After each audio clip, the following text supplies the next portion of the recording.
Hello everyone, कैसे हैं आप सभी लोग। आई होप आप लोग अच्छे होंगे, स्वस्थ होंगे, मस्त होंगे और अपनी पढ़ाई भी अच्छे से कर रहे होंगे। तो आप लोग बताएंगे कि आपकी पढ़ाई कैसी चल रही है और आप लोगों ने कितने टॉपिक्स तैयार कर लिए। अब आप सबकी डिमांड है कि थ्योरी क्लास भी लेके आएँ, तो मंडे से थ्योरी क्लास लेके आएंगे। डेली एक टॉपिक की जो 38 टॉपिक्स हैं उनका डेली एक टॉपिक्स लेके आएंगे मंडे से, और उसके बाद उसके MCQ वगैरह सॉल्व कराएंगे। तो चलिए स्टार्ट करते हैं आज की क्लास। आज की क्लास का पहला क्वेश्चन है क्वेश्चन नंबर 1, और ये क्लास आपके लिए बहुत ही बेनिफिशियल होने वाली है। Question number 1, which of the following is a major cause of type 2 diabetes. Which of the following is a major cause of type 2 diabetes. निम्नलिखित में से कौन टाइप 2 मधुमेह का एक प्रमुख कारण है। यहाँ पर पूछ रहा है कि निम्नलिखित में से कौन टाइप 2 मधुमेह का एक प्रमुख कारण है। Option A, too little sugar in the diet lowering blood sugar. आहार में बहुत कम चीनी रक्त शर्करा को कम करना। ऑप्शन बी, ओबेसिटी मोटापा। Option C, too various exercise causing a reduction in carbohydrate in the body. बहुत ज़्यादा व्यायाम जिससे शरीर में कार्बोहाइड्रेट की कमी हो जाती है। Option D, none of these. आपको बताना है कि निम्नलिखित में से कौन टाइप 2 मधुमेह का एक प्रमुख कारण है। मेजर कॉज पूछ रहा है टाइप 2 डायबिटीज का। आप लोग अपना आंसर कमेंट कीजिए, मैं वेट कर रही हूँ। Major cause of type 2 diabetes. इस क्वेश्चन का राइट आंसर है option B. Right answer option B, obesity मोटापा। मोस्ट इंपॉर्टेंट क्वेश्चन है ये। नेक्स्ट क्वेश्चन है question number 2। Question number 2, Schilling test is done to detect. Schilling परीक्षण इनमें से किसकी पहचान करने के लिए किया जाता है। यह इंपॉर्टेंट क्वेश्चन है, Schilling test. Option A, storage of vitamin B12। Vitamin B12 के संचयन को चिन्हित करने के लिए। Option B, production of vitamin B12। Vitamin B12 के उत्पादन स्तर का पता लगाने के लिए। Option C, digestion of vitamin B12। Vitamin B12 के शरीर में पाचन की। Option D, observation of vitamin B12। Vitamin B12 के अवशोषण का आकलन करने हेतु। आपको बताना है कि जो सीलिंग टेस्ट होता है वो किसकी पहचान के लिए होता है। तो इस क्वेश्चन का राइट आंसर है option C. Right answer option C, digestion of vitamin B12। Vitamin B12 के शरीर में पाचन का पता लगाने के लिए किया जाता है। नेक्स्ट क्वेश्चन है question number 3। Question number 3, a dilation and inflammation of the ducts behind the nipple is called. पूछ रहा है कि निप्पल के पीछे वाहिनियों के फैलाव और सूजन को क्या कहते हैं। A dilation and inflammation of the ducts behind the nipple is called। Nipple के पीछे वाहिनियों के फैलाव और सूजन को क्या कहते हैं। Option A, fibroadenoma. Option B, mastitis स्तन की सूजन। Option C, intraductal papilloma. Option D, duct इटेक्सिया वाहिनी विस्फारण। मास्टाइटिस किसे कहते हैं, तो आप सभी को पता है कि इन्फ्लामेशन ऑफ ब्रेस्ट में इन्फ्लामेशन होने को मास्टाइटिस कहते हैं। तो यहाँ पर है dilation and inflammation of the ducts behind of the nipple is called. तो इस क्वेश्चन का राइट आंसर है option D. Right answer option D, ducts ectasia. Most important question है ये। नेक्स्ट क्वेश्चन है क्वेश्चन नंबर 4।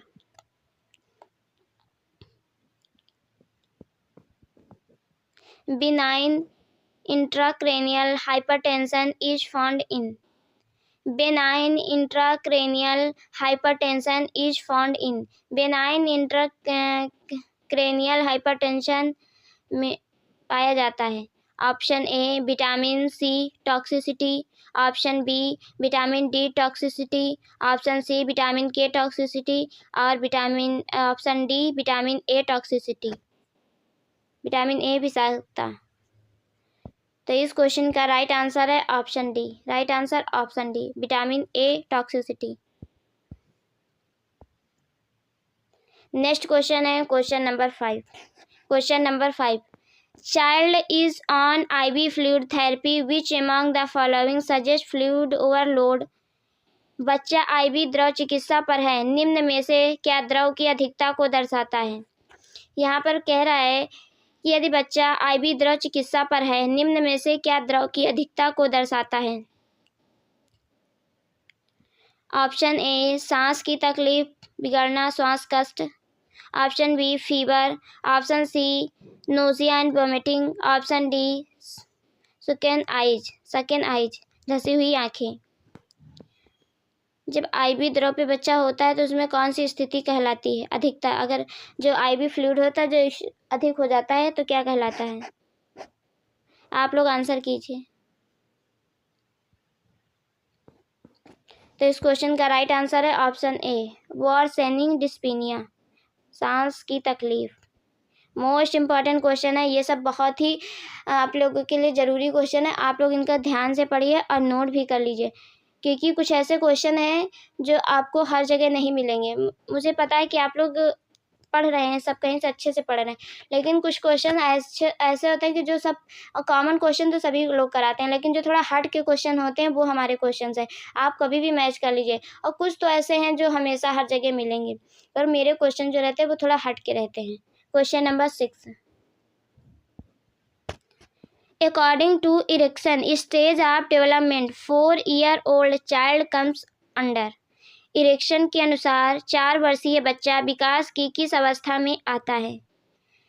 यहाँ पर क्वेश्चन कह रहा है इरेक्शन के अनुसार 4 वर्षीय बच्चा विकास की किस अवस्था में आता है। Option A preschooler, option B schooler, option C toddler, option D infant. आपको बताना है कि 4 वर्षीय बच्चा विकास की किस अवस्था में आता है। Option A preschooler, option B schooler, option C toddler, option D infant. तो इस क्वेश्चन का राइट आंसर है ऑप्शन ए प्री स्कूलर। कौन सा? Preschooler. और 1 ईयर का बच्चा क्या कहलाता है? इन्फेंट। 1 ईयर तक बच्चा क्या कहलाता है? इन्फेंट। और 6 ईयर का बच्चा जब हो जाता है तो क्या स्कूलर कहलाता है। तो इस क्वेश्चन का राइट आंसर है ऑप्शन ए। नेक्स्ट क्वेश्चन है question number 7। Question number 7, which behaviour should the women health worker recognise as the Moro reflex response. कौन से व्यवहार को महिला स्वास्थ्य कार्यकर्ता मोरो रिफ्लेक्स के रिस्पॉन्स के रूप में पहचानती है। इसमें क्वेश्चन कह रहा है कि कौन से व्यवहार को महिला स्वास्थ्य कार्यकर्ता मोरो रिफ्लेक्स के रिस्पॉन्स के रूप में पहचानती है। Option A adduction and then adduction of the arms, बाहों का अपवर्तन। Option B adduction of the arms, बाहों का अभिवर्तन। Option C extension of the arms, बाहों का प्रसार। Option C extension of the leg and fanning of the toes, टांगों का प्रसार एवं उंगलियों की फेनिंग। तो इस क्वेश्चन का राइट आंसर है ऑप्शन सी। राइट आंसर है option C extension of the arm. जब अपना दोनों हाथ ऊपर को उठा के ऐसे सी आकार में बना लेता है उसे मोरोज रिफ्लेक्स कहते हैं। नेक्स्ट क्वेश्चन है question number 8। Question number 8, the normal intraocular pressure is. The normal intraocular pressure is, सामान्य इंट्राऑकुलर दबाव होता है। Option A 8 to 21 mm of Hg। Option B 16 to 25 mm of Hg। Option C 20 to 35 mm of Hg। Option D 19 to 38 mm of Hg। आपको बताना है कि जो सामान्य इंट्राऑकुलर प्रेशर होता है वो कितना होता है। तो इस क्वेश्चन का राइट आंसर है option A 8 to 21 mm of Hg। Next question है question number 9। Question number 9, PEM protein energy malnutrition, nutritive लिखा है यहाँ पे, माल न्यूट्रिशन होगा, is found. PEM protein energy कुपोषण इनमें से किस में पाया जाता है। Option A infant under weaning, दूध छोड़ने की प्रक्रिया से गुजरने वाले शिशु। Option B preschool children, 3 से 5 ईयर प्री स्कूल छात्र। Option C adult. Option D A and B दोनों। आपको बताना है कि पीएम इज फाउंड किस में ज़्यादा पाया जाता है या देखा जाता है। तो इस क्वेश्चन का राइट आंसर है option B. Right answer option B, preschool बच्चे। क्यों इन बच्चों में ज़्यादा देखा जाता है? क्योंकि ये उस टाइम प्री स्कूलर बच्चे होते हैं, ये इनकी उस समय जो ग्रोथ होती है वो बहुत तेज़ी से होती है और उसके अकॉर्डिंग इन लोगों को जो खाना है, जो इनकी रिक्वायरमेंट है वो पूरी नहीं होती है और ये खाते भी नहीं हैं। तो इस वजह से इनमें पीएम देखने को मिलता है। और इसी टाइम ये बच्चे ना बाहर की चीज़ें खाना पसंद करने लगते हैं, नूडल्स हैं, ये सब चीज़ें खाने लगते हैं। और कभी कभी कुछ बच्चे होते हैं जो वो मिट्टी विट्टी खाने लगते हैं, तो इस वजह से इनमें पीएम की बढ़ोतरी हो जाती है। तो पीएम जैसी कंडीशन आ जाती है, प्रोटीन एनर्जी माल न्यूट्रिशन। नेक्स्ट क्वेश्चन है क्वेश्चन नंबर 10। क्वेश्चन नंबर 10, विच प्रोगेटिव कॉजेज हाइपोकैलमिया। किस विचेरक में हाइपोकैलमिया हो जाता है? किस विरेचक में हाइपोकैलमिया हो जाता है? Option A osmotic purgative, option B liquid paraffin, option C castor oil, option D Dulcolax. आपको बताना है कि विच प्रोगेटिव कॉजेज हाइपोकैलमिया। तो इस क्वेश्चन का राइट आंसर है option C. Right answer option C, castor oil, एरंडी का तेल। नेक्स्ट क्वेश्चन है question number 11। Question number 11, the compression ventilation ratio for providing CPR for an adult victim is. एक वयस्क पीड़ित के लिए सीपीआर प्रदान करने के लिए संपीड़ित वेंटिलेशन का अनुपात है। एक वयस्क पीड़ित के लिए सीपीआर प्रदान करने का संपीड़ित वेंटिलेशन का अनुपात है। Option A 10:2, option B 15:2, option C 20:2, option D 30:2। आपको बताना है इसका राइट आंसर क्या है। एक वयस्क पीड़ित के लिए सीपीआर प्रदान करने के लिए संपीड़ित वेंटिलेशन का अनुपात है। तो इस क्वेश्चन का राइट आंसर है option D. Right answer option D, 30:2। Next question है question number 12, body part to be pressed after intramuscular injection with which substance. मांस में सुई लगाने के बाद शरीर का भाग किस पदार्थ से दबाना चाहिए? यहाँ पर कह रहे हैं कि जब इंट्रामस्कुलर इंजेक्शन देते हैं तो उसके बाद शरीर के भाग को किस पदार्थ से दबाना चाहिए ताकि ब्लड या कुछ भी ना आए। Option A dry cotton swab, option B wet cotton swab, option C spirit cotton swab, option D povidone iodine cotton swab. यहाँ पर कहने का मतलब ये है कि जब हम इंट्रामस्कुलर इंजेक्शन देते हैं तो उसके बाद हम उसी स्थान को किस चीज़ से दबाते हैं। पहले तो हमें जो कॉटन स्प्रिट कॉटन सॉप होता है उससे क्लीन करते हैं, उसके बाद हम इंजेक्शन देते हैं, तो उसके बाद हम ड्राई कॉटन सॉप से उसको दबाते हैं। कैसे ड्राई कॉटन? तो right answer option A. Right answer option A. Next question है question number 13। Question number 13, an outbreak is disease in an animal population is known as. एक गैर पशु आबादी में एक बीमारी के प्रकोप के रूप में जाना जाता है। ऑप्शन ए विकर्ण, ऑप्शन बी स्थानिक पशुमारी, ऑप्शन सी अन्य स्थानिक, ऑप्शन डी पशु महामारी। आप लोग अपना आंसर कमेंट कीजिए। Option A sporadic, option B enzootic, option B exotic, option D epizootic zoonotic. तो इस क्वेश्चन का राइट आंसर है ऑप्शन डी पशु महामारी। नेक्स्ट क्वेश्चन है question number 14। Question number 14, group therapy can best help those who. सामूहिक चिकित्सा उन लोगों के लिए मददगार साबित हो सकती है जो। यहाँ पर पूछ रहे हैं group therapy can best help those who. सामूहिक चिकित्सा उन लोगों के लिए मददगार साबित हो सकती है जो।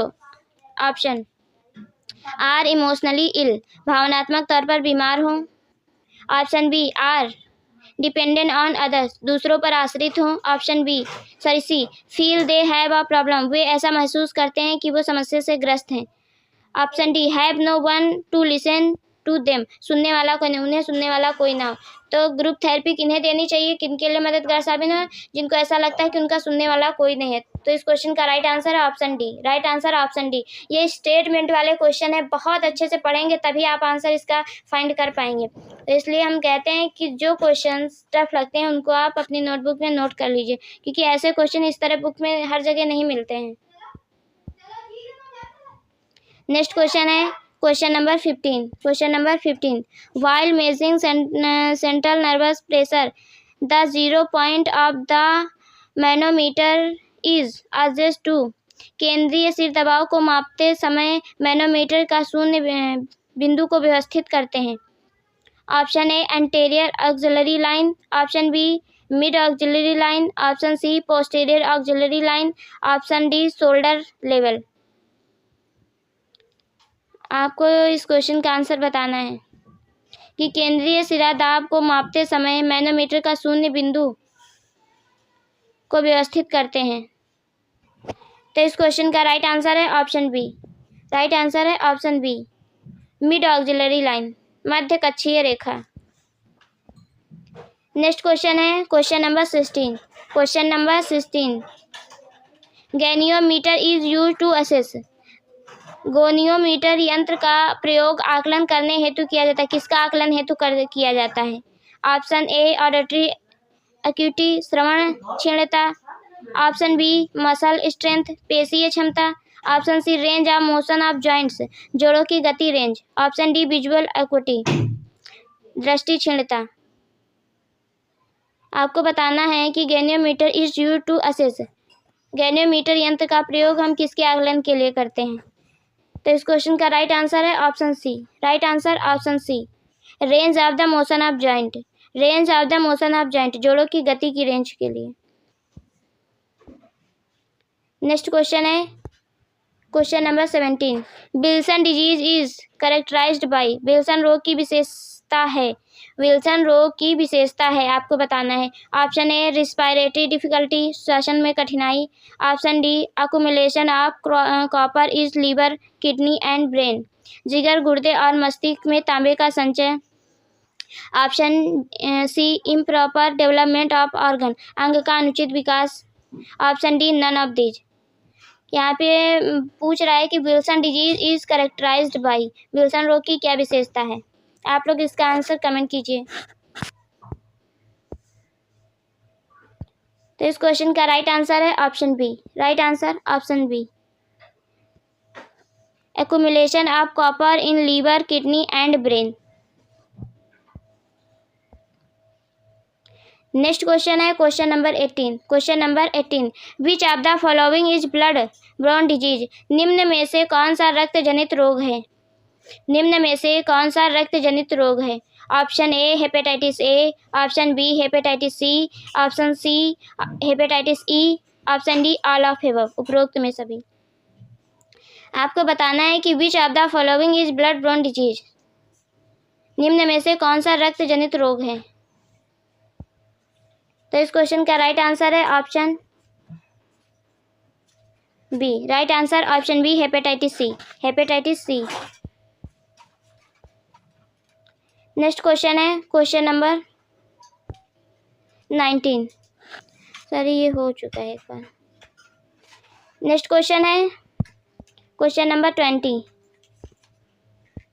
Question number 20, the four cardinal sign of the inflammation are, सूजन के 4 कार्डिनल संकेत हैं, सूजन के 4 कार्डिनल संकेत हैं। The 4 cardinal sign of inflammation are, option A heat, redness, swelling and discomfort, गर्मी, लालिमा, फुलाव तथा असुविधा, option B pain, coldness, redness and pus formation, दर्द, शीतल, लालिमा तथा मवाद का निर्माण, option C pain, heat, redness and swelling, दर्द, गर्मी, लालिमा और फुलाव, option D pain, painless, cold and swelling, दर्द, पीलापन, ठंड तथा फुलाव। आपको बताना है कि the 4 cardinal sign of inflammation are. सूजन के 4 कार्डिनल संकेत क्या होते हैं?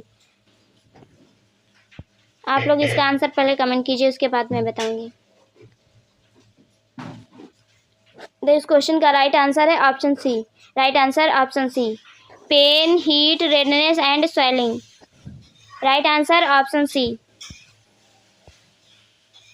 नेक्स्ट क्वेश्चन है question number 21। Question number 21। Insulin is injected into.